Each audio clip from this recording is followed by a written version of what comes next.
Assalamualaikum warahmatullahi wabarakatuh. My name is Abdurrozzaq, and in this occasion, we will be discussing a Marxist criticism of a poem entitled Mark with D by Tony Harrison. So, first thing first, what is Marxist criticism?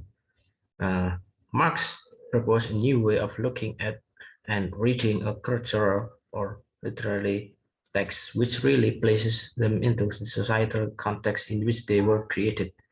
They seek a new way to approach a literary work which looks beyond formal decisions such as rhyming scheme in poetry and look directly at the relationship between the literary work and society around it. Marx argued that all societies throughout history could be viewed as a struggle between two different groups with differing amount of power. In any given society, wherever it lies placed in space and time, there is an imbalance of power. One group, usually smaller, tends to hold a lot more power than another much larger group. So in this occasion, we will be discussing Marxist theory, but not the general Marxist theory that people generally know. Now today we will be focusing about what Marx's opinion and belief regarding literature. We will focusing on the Marx point of view in the literature. So we will be discussing a poem by an outstanding poet, Tony Harrison. Tony Harrison was a son of baker and grew up in a working class elite in post-war austerity Britain. While he won a scholarship to attend Leeds Grammar School and later read classic at Leeds University, Harrison has remained keenly aware of the discrepancy between his early life and his later professional success. So this is the poem Mark with D. You can read it by yourself. Let's go to the discussion. So upon reading the poem, I've noticed some of Marxist idea embedded within the poem. One of the idea that I found was alienation, the worker and the alienation at work. So worker alienation is one of the cores of Marxist theory. Marx argued that in the capitalistic society, the immediate producer are separated from their productive activity. In particular, they are forced to work in ways which are mentally and or physically debilitating. Marx holds that work has the potential to be something creative and fulfilling. On Marx's account, it's a central element in what is to be a human being, a self-realization. So work is vital component of human flourishing. So in this stanza, we can see how the deceased father of the deceased father of the narrator, are alienated from his own craft. The baker's man that no one will see rise, and England made to feel like some tell of is smoke enough to sting one person's eyes, and as not unlike for one small love. Now, deceased father in this poem is depicted as alienated from his own craft by the system which he lived. This alienation illustrated an unjustness within capitalistic society. The working class are alienated from their own work by the ruling class and never truly taste their fruit of labor. Labor in capitalism, we can say, is alienated because it embodies a separation, preventing the self-realization of producer, because it is organized in a way that frustrates the human need for free, conscious, and creative work.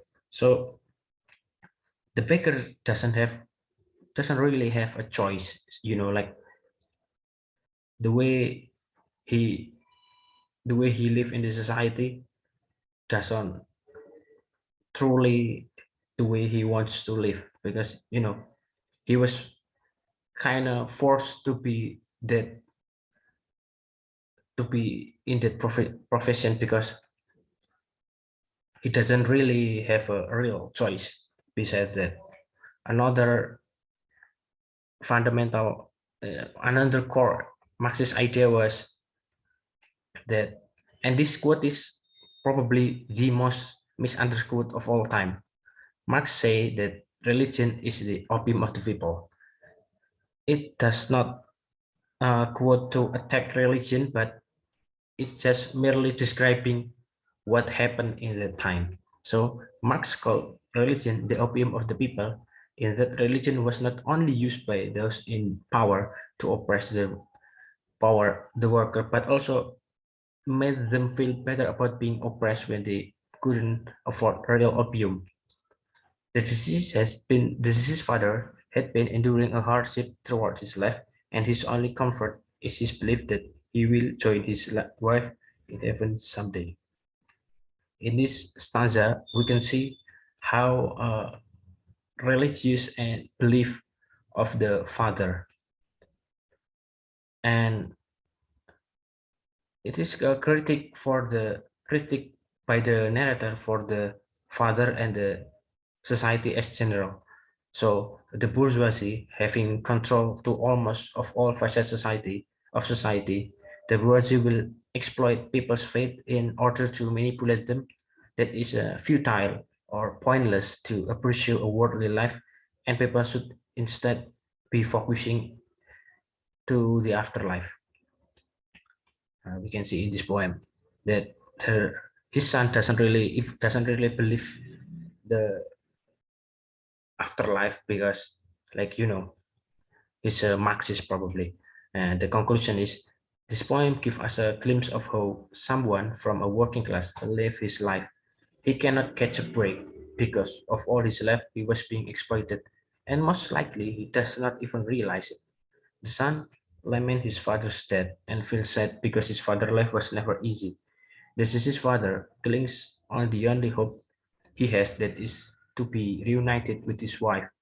The son believes we can achieve the son, and most Marxists believe that we can achieve a dignified and fulfilling life, both in here and hereafter, both in the world and in the afterlife.